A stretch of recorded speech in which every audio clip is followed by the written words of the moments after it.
င်္ဂလာပေါင်းနဲ့ပြည့်စုံတဲ့ခါသမီးလေးပါရှင်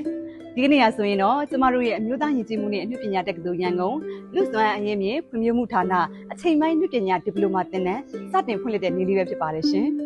ဒီပလိုမာသင်တန်းကျောင်းလေးကိုမိနစ်စက္ကန့်မှာကျမတို့ဇက်သမီပညာဌာနမှာဘာတွေသင်ကြားနေတယ်ဆိုတာလေးကိုပထမဦးစွာမိတ်ဆက်ပေးပြပါရှင်နံပါတ်1အကနဲ့အကပေတာနံပါတ်2ဇက်ဖို့တေဂီတာနံပါတ်3ဇက်စင်ညွှန်ကြားမှုနဲ့ဇက်ညွှန်းရေးပညာနံပါတ်4ဇက်ကြီးစုံမှုပြောပညာနံပါတ်5မြမကျိုးဆွဲရုပ်သွေးပညာရေးတို့ပဲဖြစ်ပါတယ်ရှင်ဒီကနေ့ဖွင့်လှစ်တဲ့အချိန်ပိုင်းလူပညာဒီပလိုမာသင်တန်းအတွက်ကျမတို့ရဲ့ဇက်သမီပညာဌာနက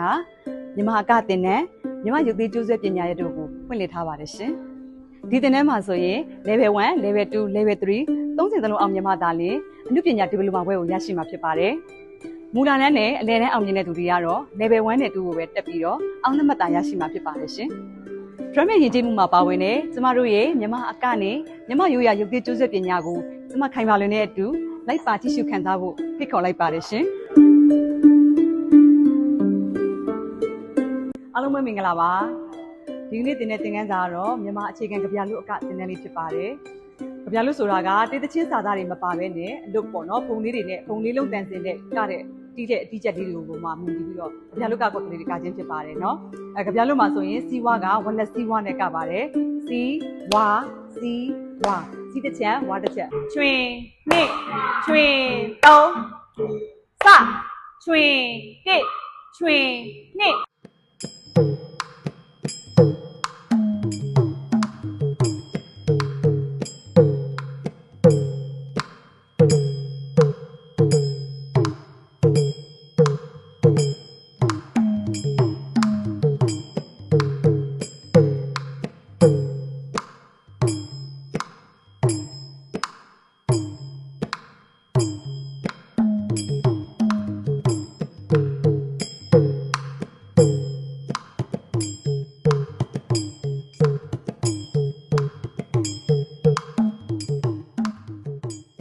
အားလုံးပဲမင်္ဂလာပါခင်ဗျာအခုကတော့ကျွန်တော်အနုပညာဒီပလိုမာကျောင်းကိုရောက်ရှိနေရပဲဖြစ်ပါတယ်ကျွန်တော်အရန်မျက်နှိုးတဲ့သပင်ဌာနကိုအခုကတော့ရောက်ရှိနေရပဲဖြစ်ပါတယ်ခင်ဗျာကျွန်တော်ကတော့ဒါငယ်ငယ်လေးကလေးကသပင်ပညာရောယဉ်ကျေးမှုအနုပညာအားလုံးကကျွန်တော်အရန်ချစ်မြတ်လို့ပါတယ်အဲ့ဒီအတွက်ကြောင့်မလို့အခုမှဆိုရင်တော့ဒါရန်ကုန်မှာဆိုရင်ဒီပလိုမာသင်တန်းကျောင်းတွေခေါ်ယူနေပါပြီလာရောက်ရုံမှာတက်ဖို့လည်းဖိတ်ခေါ်ပါတယ်ကျွန်တော်10တန်းပြီးတဲ့အချိန်မှာတော့ကျွန်တော်အနုပညာကျောင်းတက်ချင်ခဲ့တယ်ဒါပေမဲ့ပတ်စံမရှိတော့မတက်ခဲ့ရဘူးအခုချိန်မှာဆိုရင်ဒီပလိုမာကျောင်းဖွင့်ပြီးတဲ့အတွက်ကြောင့်မလို့ကျွန်တော်တို့ကအလောက်ကတစ်ဖက်လုပ်လို့ရတယ်ပြီးရင်ကိုယ်ဝါသနာပါတဲ့အနုပညာကိုလည်းဆက်ပြီးမှလုပ်လို့ရပါတယ်အဲ့အတွက်ကြောင့်မလို့ဒါကျွန်တော်တို့အနေနဲ့လည်းအခွင့်အရေးတွေအများကြီးရသွားပါပြီအဲကြောင့်မလို့လာပြီးတော့မှတက်ရောက်ဖို့ကျွန်တော်အနေနဲ့ဖိတ်ခေါ်ပါတယ်။ကဲကျွန်တော်လိုမျိုးပဲတက်ရောက်ခြင်းတဲ့သူတွေအားလုံးလာပြီးတော့မှဒါအမျိုးသားယဉ်ကျေးမှုနဲ့အမှုပညာတက္ကသိုလ်သင်တန်းကျောင်းမှာလာပြီးတော့မှတက်လို့ရပါပြီဆိုတဲ့အကြောင်းကျွန်တော်အနေနဲ့ဖိတ်ခေါ်လိုက်ပါတယ်ခင်ဗျာ။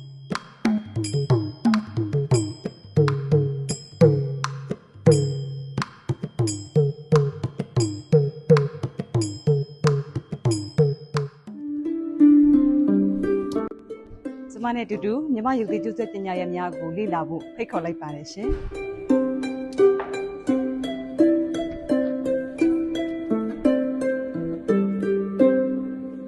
ကမ္ဘာပေါ်မှာဆိုရင်ရုပ်သစ်အမျိုးအစားလေးမျိုးရှိပါတယ်အဲ့ဒါတွေကဘာတွေလဲဆိုတော့ဒုတ်ထိုးရုပ်သစ်လက်ထိုးရုပ်သစ်အရေးပြရုပ်သစ်ကျိုးဆွဲရုပ်သစ်တို့ပဲဖြစ်ပါတယ်မြမရုပ်သစ်ပညာဆိုရင်တော့ကျိုးဆွဲပညာရပ်နဲ့ပေါင်းစပ်ဖန်တီးထားခြင်းဖြစ်ပါတယ်ရှင်လူကလည်းအယုံနဲ့တူအယုတ်ကလည်းလူနဲ့တူဆိုတဲ့အတိုင်းပဲ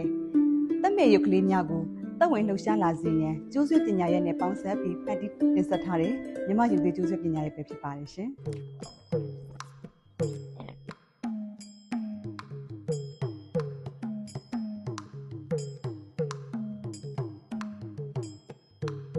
အနုပညာကိုချစ်မြတ်လို့ကြတဲ့ပြည်သက်ကြီးများရှင်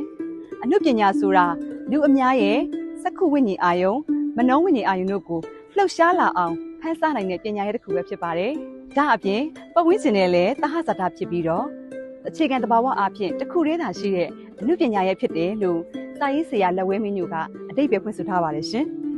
ဒါကြောင့်မို့စိတ်ပြိုကိုနုတိုင်းကျိုးပြူဆိုတဲ့စကားအတိုင်းအဖို့မဖြတ်နိုင်တဲ့ကျမတို့ရဲ့ရိုးရာအမွေနှင့်ပညာရဲ့များကိုလာရောက်သင်ယူဖို့ကျမခိုင်ပါလွင်ကအမျိုးသားယဉ်ကျေးမှုနဲ့အမှုပညာတက္ကသိုလ်ကနေဖိတ်ခေါ်လိုက်ပါတယ်ရှင်